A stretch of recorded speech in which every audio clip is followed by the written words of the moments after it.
Welcome to 39-Minute Conversations. Please wait for your host to begin this meeting.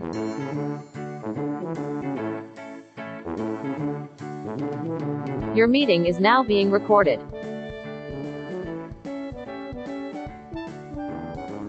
All right. Are you there? Can you see me? Can you hear me? I absolutely can. Hello. Thank you for being here. Hey, Brian. Thank you for having me, man. I really appreciate it. I'm very excited to talk to you, but the first thing I do have to do really fast is get through a quick ad read. I apologize.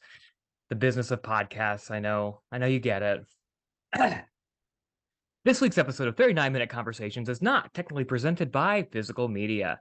In previous episodes, I've talked to writers, filmmakers, actors involved in movies and shows that, for all intents and purposes, no longer exist because these shows and movies were made on streaming services, Max, Disney+, Hulu, Netflix, been removed from said streamers for any number of reasons, tax write-offs, licensing fees, rights issues, residual payments. Whole process is opaque and frankly insulting. And I try to do research for these interviews, and that involves watching my guest credits. And there have been a few times where that was impossible because the show or movie they worked on is no longer available to watch anywhere.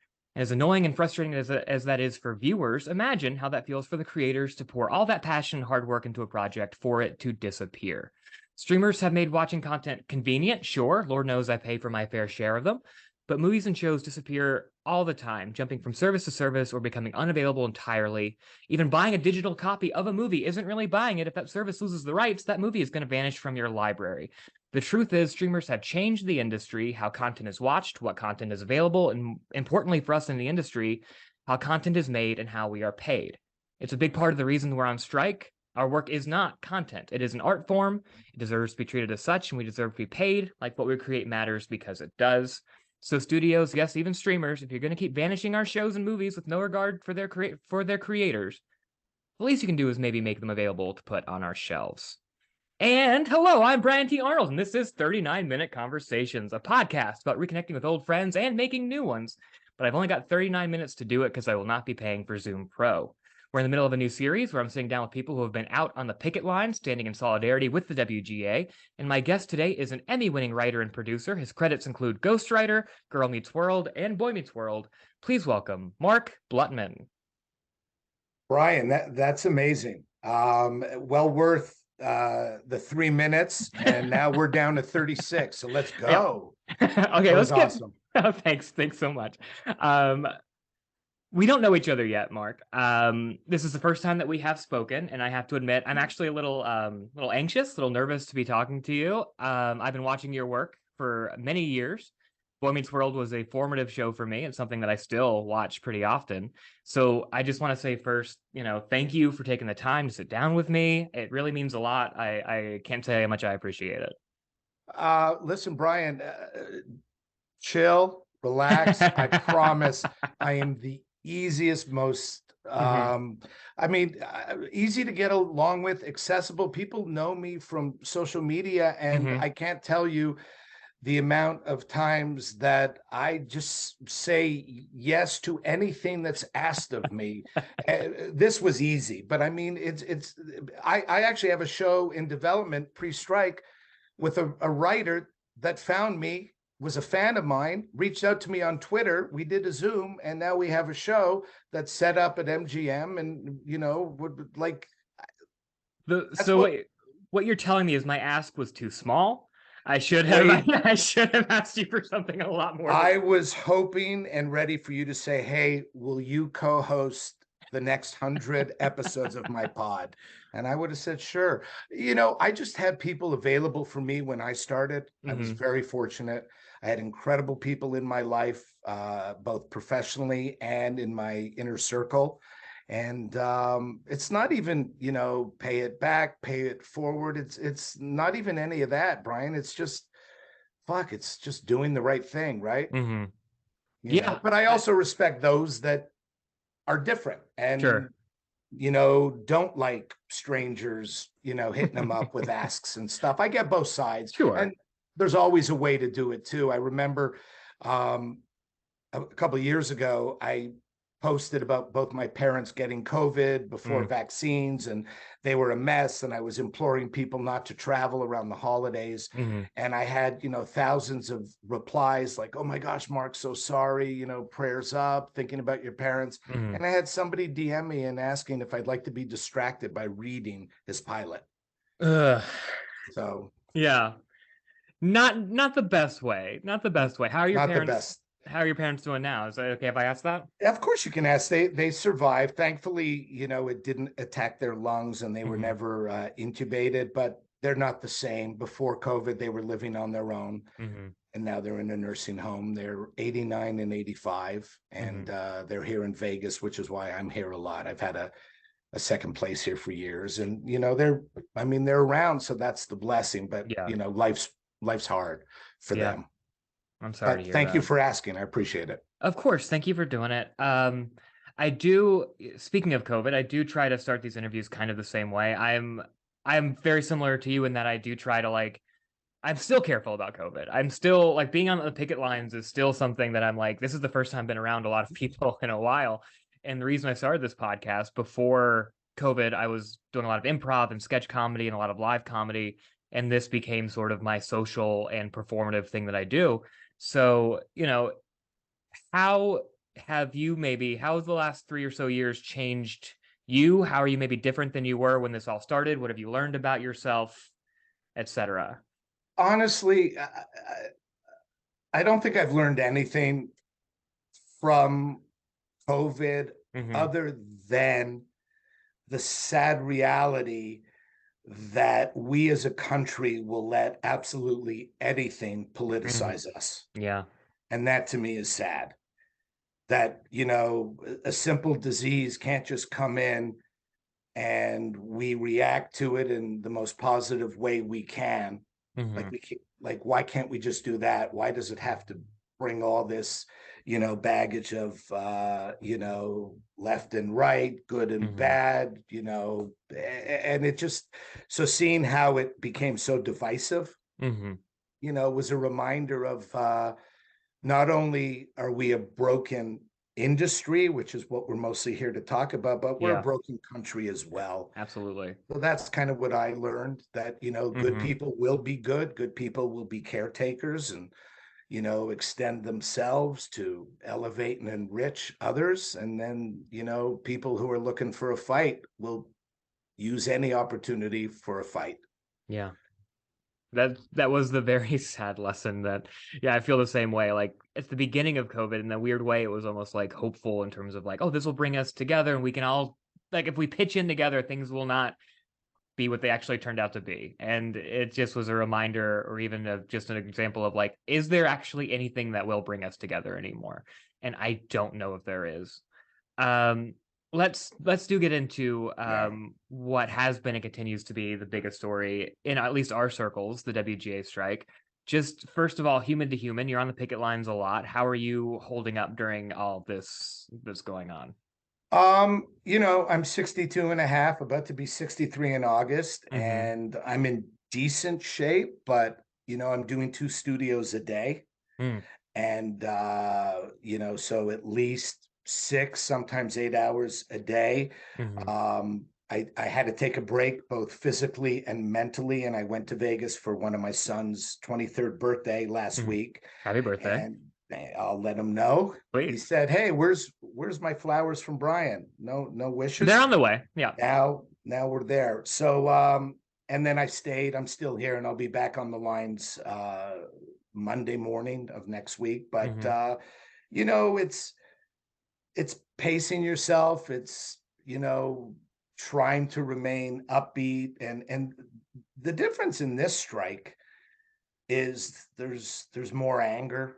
There's more certainly among the younger writers, because in 2007 we were fighting for remuneration and protection against new media. And the people we were negotiating against, the AMPTP then, they didn't take this position that they've taken now, and certainly the players are different, especially Mhm. with, the new arm as opposed to the legacy companies. Back then it was, well, here's what we want, here's what we deserve, we want to protect ourselves against X, Y, and Z, and eventually we got it. Mhm. We certainly didn't get everything, but we got a lot of what we were looking for, and there wasn't that anger, at least on my part. This time there's anger. I Mhm. don't like these fucking people. I just don't like them Mhm. because they're looking to devalue us as artists, Yeah. and I've always forever looked at what we do as an art. We are Mhm. artists. There are painters, sculptors, musicians, lyricists, poets, novelists, playwrights. Mhm. We're all part of the artist community, and we all have this incredible gift. And with that gift uh, comes the potential to affect audiences in a profound way. Mhm. And if you're fortunate enough, like I was with something like Boy Meets World, then 30, 40, and more years later, you can still affect audiences with that work. Mhm. And that's such a rare gift that we all have. And we don't know when the next Succession is coming or when the next Ted Lasso or whatever. There's, different hits for different folks. Mhm. But they, this time, don't see us as artists. Mhm. They see us as disposable. They see Mhm. us as replaceable. And so there's anger. And I have a lot of anger towards these guys. And when you see what happened to Zaslav at Boston University, Mhm. you're reminded that it's not just our 11,500 strong, our members, who have disdain for this guy. It's the young generation who, some may want to become writers, some may not, but Mhm. they see the behavior as something that's symptomatic of where our country is headed, Mhm. which is greed is good. They forget that Mhm. was just a fucking line in a movie that we wrote. By the They bad guy. The Right, bad guy's in that line. exactly. Well, clearly we have, 7 or 8 bad guys. Yeah. And so they, they don't see it and Yeah. see us and forget that they're making boatloads, yacht loads of Mhm. money. And the metaphor is intentional when I say yacht loads of money Sure. off of us. Yeah. And the expression in our business is, when you're ever on set, the reminder, and I always give this speech, and it's not necessarily original. I'll put my own twist on it, but it takes a village. Mhm. Meaning hair, makeup, wardrobe, Mhm. writers, directors, camera, grips, everybody, dolly guys, blah, blah, blah, everybody. It Mhm. takes a village. And with these streamers, we as the writers built the foundation of the village, Mhm. and they're asking us to leave the very village we built. Yeah. That is what it sounds like. And you do mention, and it's very true that this industry is probably, if not, it's probably the most collaborative art form because it combines all the art forms together. It is visual, it is audio, there's music, there's performance, it's all of it. Um, and what I've noticed with this strike, and I've heard it maybe wasn't the case in 2007, maybe you can speak to this better than I can, is that we are seeing more union solidarity from not just the WGA, but from all the other unions who have been not crossing picket lines and have been marching with us. What do you think is different now in that regard, in regard to everybody being on the same page in this battle than was previously the case? Because I think it speaks to what I said earlier, Brian, that I really believe it's not just a, you know, writer AMPTP issue. Hmm. It's, again, it's symptomatic of where we're headed as a country, Yeah. where we want, to be part of what we, reap the benefits of what we sow. Whereas these overlords have this point of view of ultra wealthy. Let's get rid of the middle class. And when I say middle class, that includes, to them, people who make millions of dollars as writers and creators. They want to get rid of them too. They want everyone to be up here, meaning them, all the rich. If you're trillionaires all up there on the boats, and then the rest of us down at the bottom going, please, sir, may we have some more. So that's what I think is different. Everybody's feeling that AI is reared its ugly head. And, that's real to, not only us, but to, SAG-AFTRA as well. And so, I just think it's different in that, we're, especially the next generation. Also, the other thing too, to answer your question, part B of it is not just symptomatic of where we're headed as a country, but part B is the, younger writers and future storytellers don't see opportunity. They're smart enough now to realize it. I saw this coming. I talked about it in 2017 when Disney and Fox merged. I said, if this is where we're headed, we're screwed, because ultimately, if the business is more focused on playing Pac-Man, waka, waka, waka, waka, waka, and just gobbling up companies, then what happens to us? I also saw it, and I've been very vocal about this for years. I saw it with the pitch decks. Pitch decks became a big thing.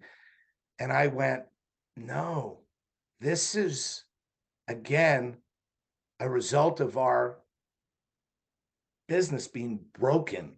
There's a new breed of executives. And I want to be very clear too, that there are tons of executives out there who I love, who are amazing. Absolutely. And continue to be.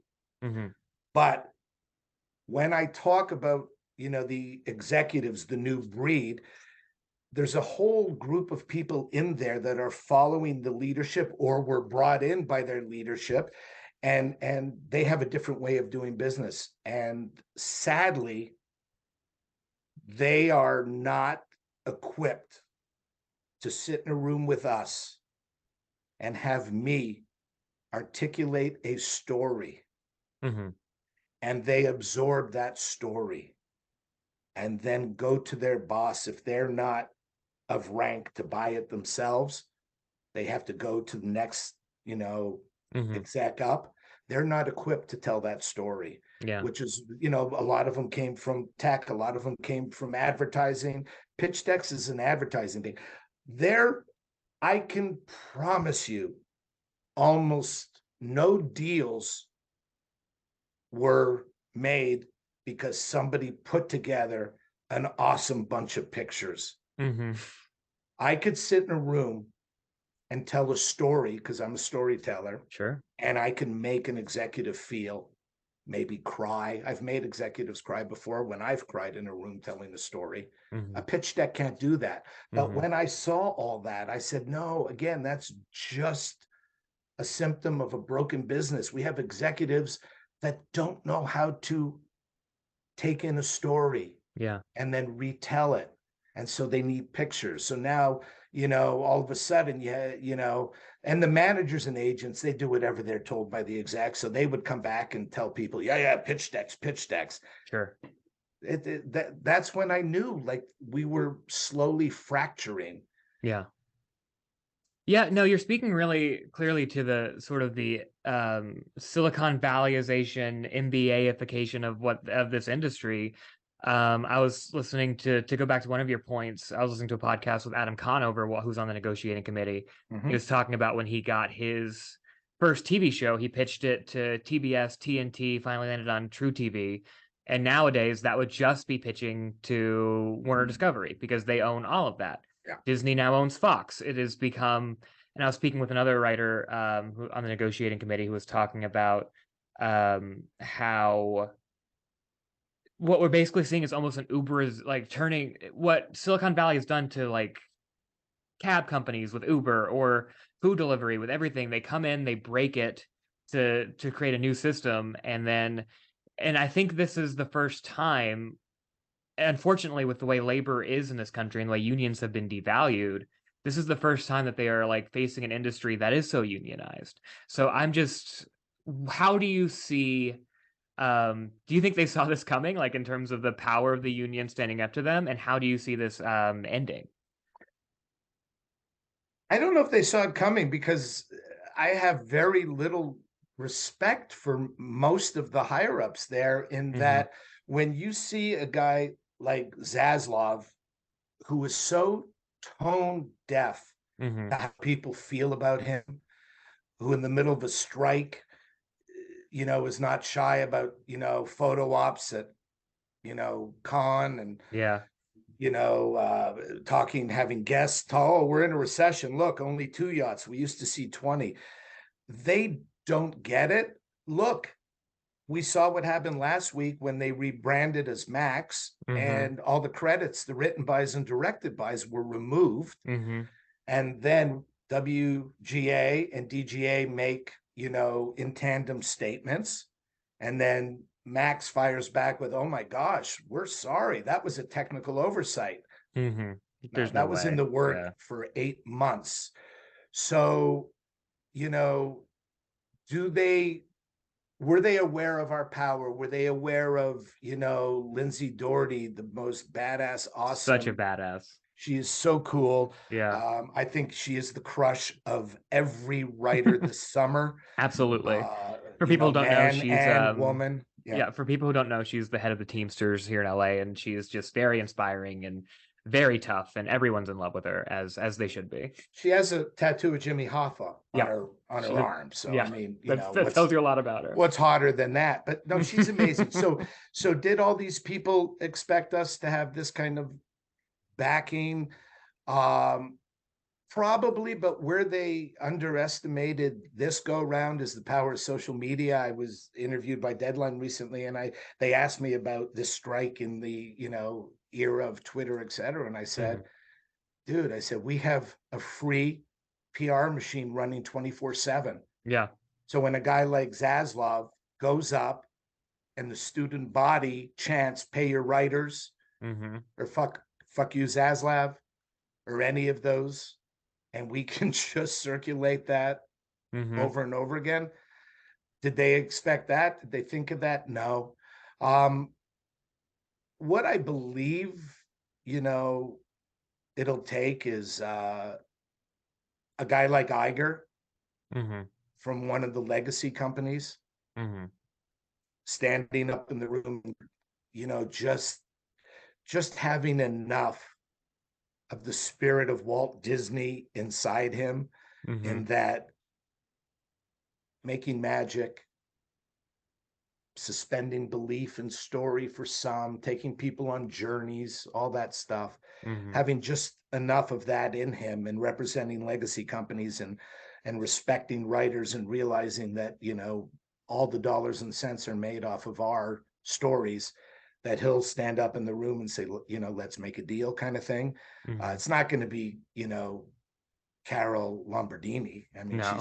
I just look at her and go, swipe away. Like, no, like that's somebody, if I found on Tinder, I would delete the app. Um, so I think it'll be somebody like him standing up, and, Hmm. maybe somebody like Netflix just says no and they go rogue, and I don't care. We don't need them. Yeah. We Do really you don't. Yeah, do you see that happening? Because I know in 2007 there were a few breakaways. Like I know David Letterman's company was like the first one to get back on the air with their shows because they made their separate side deal with WGA. Is that something that you see happening, or do you think that the companies are too in lockstep to sort of allow that? Like I said, it's going to depend on that one person Yeah. and how much respect he has. And I believe Bob Iger has an incredible amount of respect, and he just comes off different. Again, remember those three new tech companies, Hmm. that are, I believe, are bigger obstacle than the Apple, legacy Netflix, companies. Amazon, sure, yeah. Two of them don't. I mean, Apple's in the, computer phone business. Right. Amazon is in the delivering, a few thousand pairs of socks every hour business. I Sure. mean, they have less to lose. Yeah. So I don't know, but I still think that, the PR factor may be enough to make them go along, but I can see Netflix being the outlier. I just can. Yeah. Why do you think the companies are so the AMPTP companies are so particularly bad at losing this? They are losing this battle, the PR battle, obviously. They are not, obviously we're storytellers. We have this social media that we can create these narratives. That is something that and create narratives is what we do. But they, they have their PR companies and their spin. They have their ability to, in theory, put a good message out there. But so far, it doesn't seem like they have. Do you think it's because their messaging is so indefensible, or do you think they just don't give a fuck about how they're perceived? I believe the disparity in the amounts of money they make, and that we're getting that out there. And, it was released today, the letters that Meredith wrote to these companies. There's very little they can say. I think it's one of those things where you're being pummeled and you just, rope-a-dope. You just lean against the ropes and, Sure. hope the other side gets tired. And they're hoping we get tired, but not this time. Because again, this time, it's not about dollars and cents. It's about these young writers that I've been mentoring being able to have a 30-plus year career like I had. I mean, I'm still going strong. Oh yeah, you're still going strong. Yeah, no, I know. I can't believe I said like I had. But the point is, and 2 years ago, like I saw this coming, and I would talk to these young writers, and they were so excited to be in LA, and so excited to sit down with me, and so excited to have this long career. And inside, I was like, I can't break their hearts. Yeah. Well, AMPTP did it for me. They broke their hearts. I didn't have to tell them. They told them. And now they're fucking angry because they've picked up and moved to this amazing city where dreams can be realized. Showbiz is still wonderful. Storytelling is wonderful. My ex-wife, when she was in her early 20s, she was an assistant at Paramount for Robert Evans. And for those people out there who saw The Offer, Matthew Good did an incredible job playing Robert Evans. But we had more of those kind of guys in our business. We had guys that love movies. Movies. And that just doesn't exist. Yeah. I got into this business because I ripped up my knee and couldn't play hockey anymore. So there was that. Sure. And B, I love show business. I saw Sammy Davis Jr. when I was 12 years old. And then in my 20s, me and my friends met him in Lake Tahoe, and I hung out with Sammy for 2 days. Oh, wow. That was show business. I just watched the Mary Tyler Moore documentary. Mary Tyler Moore show is one of the best shows ever. And I knew people that worked on it, and it was show business. Those sets were electric. Even stuff I've done, multi-camp shows. I'll never forget when we did our first episode of Girl Meets World, which would have been about 7 years ago, maybe. Wow. The studio audience went, I think it was like a 6-minute standing ovation from 300 people that were just so electric to see Corey and Topanga again in front of them 30 years later. A big difference now in our industry, they don't care about the audience. Yeah. The audience has zero say in what's on, what gets pulled, what gets made. Zero say. Yeah. Back in the day, you shoot a pilot, there's tests, the audience test groups come in, focus groups and all that. And ratings dictate. We don't even know the ratings. They don't care about their audience at all. And that's the message I want to get out there, that we need to get out there. The audience needs to know they're suckers in the eyes of Netflix and Apple. They're suckers. And all they care about is something attractive to bring in a few more new subscribers. That's all they care about. And that's why so many people are like, what happened to my show? I love that show. That's how a show like Gordita Chronicles could get canceled. Yeah. A diverse show that made an entire group of people that are so valuable to our country and so, on equal footing, but looking to be represented in film and TV, and they had it, and they were happy. And crossover audiences were coming over to watch it too. And I watched a couple of the episodes, and they were amazing. They were, that's, my jam is family shows, and then it gets pulled for no reason. Yeah. Like, how can we let the business become that? And we won't. And it's so short-sighted on their end too, because like you mentioned, Girl Meets World, people were electric to see the characters again. People are so into IP now and like reboots, but we're not creating the products now. They're not letting us do anything original to be nostalgic about later. It just, they're not it's giving us funny. that opportunity. I just tweeted a couple of days ago, and Angelina Burnett, who I adore and I think is an amazing talent and board member, she tweeted something similar. I tweeted out a couple of days ago. I said, I am tired of the expression IP. I'm tired of hearing it from agents and managers. I'm tired of hearing it from them, because guess what?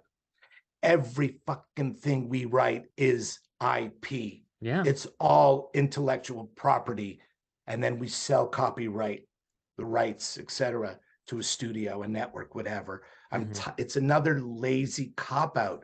It's all a byproduct of this new breed that sits in those offices of not understanding story, not understanding character. I watched recently a movie from 30 years ago, an indie that I hadn't seen in forever, with Natasha Lyonne and Carl Reiner and David Krumholtz, Slums of Beverly Hills. Okay. It was so good. Yeah. It's 30 years ago. It held up. It's just a small, we gotta the studios have to put these stories. Air, I saw Air twice. It was just Matt and Ben telling the Michael Jordan, Sonny Vaccaro, very simple. It's great.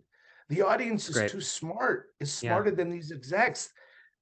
They're getting tired of superheroes and franchises and reboots, and half the reboots don't even make it all the way. Like I think like Head of the Class, like I don't think that ever ended up airing, or if it did, it came and went. Let storytellers tell stories.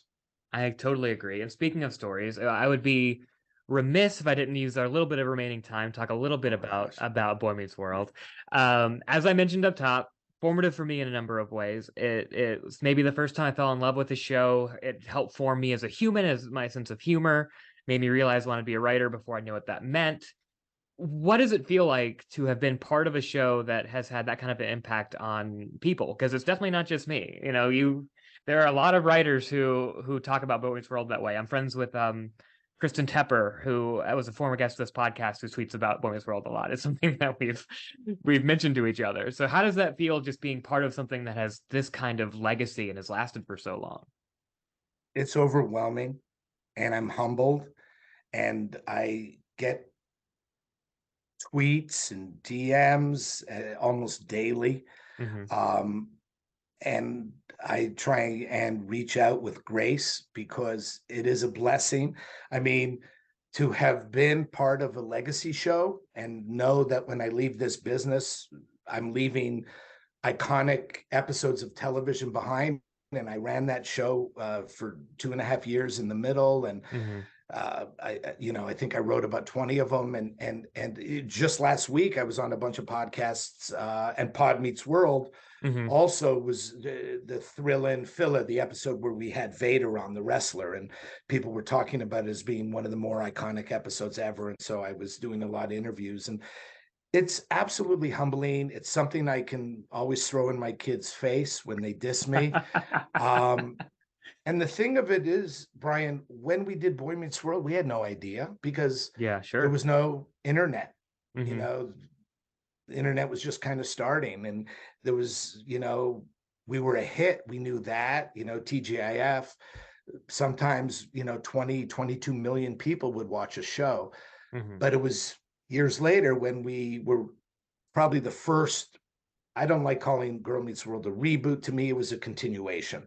Sure. But we were one of the first. But it was when we started doing that we started really, really hearing about the impact Boy Meets World had on people, Mhm. you know, because older generation were like telling their kids, oh, watch Girl Meets World, and then let's go back and watch Boy Meets World together. Mhm. Um, you know, so I think I'm super proud of it. Mhm. And to be able to have had a long career, and, you know, I've probably been involved in over 300 half hours of TV and maybe 10 Mhm. pilots and, you know, a bunch of movies. But that in itself is an incredible blessing. Mhm. But then to have, you know, boy, and to have people 30 years later quote lines that I wrote is overwhelming and humbling. And it's not just my generation as well. I mean, I'm obviously, my generation showing it to their kids and stuff, because my niece called me one day. She's about to go into high school, and she was flying to let she knows obviously what I do. And she was like, who you need to cast in your movie is Danielle Fishel. I've been watching so much Boy Meets World, and she's the best actor in the world. It's still reaching people. Sure. And the not just so that speaks to the timelessness of it too, which I'm sure, I don't know if that's something that you can, there's no formula for that. There's no way to like know if you're creating something timeless, but that Yeah. has to be, I don't know. I think we all strive to have something that lasts in that way. So it's very cool that you have that. It's amazing. And it's, you know, so many times it's just the perfect storm, right? It's not just good writing, because the writing gets better. You know, the first season, some episodes were great, some were just okay, but the casting gods have to be looking down on you. Yeah, I mean, you know, Friends is the easiest example. Without those six, that show exactly. is not, Yeah. you know, so it's then when you have this amazing cast and you have an amazing crew and you have good scripts. Well, the scripts now get better because the actors make them better, and the actors are getting better because you're writing for them better. Hmm. And again, it goes back to the village. It takes a village. And, you know, unfortunately, part of, you know, what's going on, while there's so much amazing content, there's so much really shitty content. True. And the reason is, again, these guys, these big executives, they really don't understand what's involved Mm-mm. in running a show. And so they've put a lot of people in who don't necessarily have the proper experience. Yeah. And a lot of times what I've seen is the shows are not breathing. Hmm. In other words, episode 4 should really happen maybe in season 2. They're Sure. just really front loading. And that's how they're being instructed, because again, they want the hot beginning to bring in subscribers. Yeah. And, you know, good storytelling is otherwise, like, to me, these fucking morons, if they were, you know, book editors, all the books would be 11 pages. Sure. They even have those like apps now. They're like 10-minute reads. They're like, here's the recap of everything you like of a book in 10 minutes. Like that's what it's come down to. And I think that's what they believe. Yeah, Real fast sure. before we get into the end. 39 minutes. But when I was growing up, the actor slash character that I was compared to most in both looks and personality was Wilfred Ellis, Eric Matthews. So I just have to ask you in this moment, can you see that? Is that accurate? How do you feel about that? I actually thought I was doing Pod Meets World. Okay, good. That's what I wanted to Yeah, know. I thought, you know, Danielle and Ryder were sick or something, and I was just sitting here with Will. I could see it. Okay, good. That's I could see it. now it's official. We have a minute left. So before I get into the last questions, where can people follow you? Is there anything you want to plug or say before the last round of questions? I'm on Twitter at Blutman Mark, and I'm on Instagram at Mark Blutman. And no, you know, I'm just out there. If you're on the picket lines and you see me, don't hesitate to introduce yourself to me and say hi and ask me questions. And you know, when I first started, my first showrunner was a guy named Bernie Ornstein from the comedy team of Ornstein and Turteltaub. They were legends. People Google them. They ran shows like The Monkees, That Girl, Sanford and Son, Kate and Mhm. Alley, What's Happening, Chicken Soup, et cetera, et cetera. And I was a young baby writer, and Bernie, we shot in location in Toronto. And from the very beginning, he took me around and took me to editing, casting. Your meeting has ended. Goodbye. Thank you for listening to 39-Minute Conversations, hosted and produced by Brian T. Arnold. Music by Kevin MacLeod, licensed under Creative Commons by Attribution 4.0 license. If you like what you heard, please subscribe and tune in for new episodes, and don't forget to rate and review. If you didn't like what you heard, please don't do any of that. That's okay too. Thank you, and we'll see you next time. Stay safe and be well.